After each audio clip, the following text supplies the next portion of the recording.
ഏശയ്യായുടെ പുസ്തകം 55 അധ്യായം 6 തിരുവചനം. കർത്താവിനെ കണ്ടെത്താൻ കഴിയുന്ന ഇപ്പോൾ തന്നെ അവിടുത്തെ അന്വേഷിക്കുവിൻ.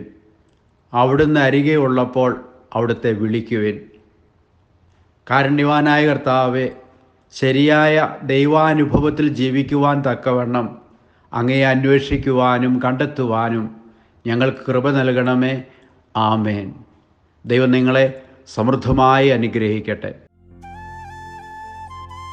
നമ്മുടെ കർത്താവ് ഈശോ മിശിഹായുടെ കൃപയും പിതാവായ ദൈവത്തിൻ്റെ സ്നേഹവും പരിശുദ്ധാത്മാവിൻ്റെ സഹവാസവും നാം എല്ലാവരോടും കൂടി ഉണ്ടായിരിക്കട്ടെ, ഇപ്പോഴും എപ്പോഴും എന്നേക്കും. ആമേൻ.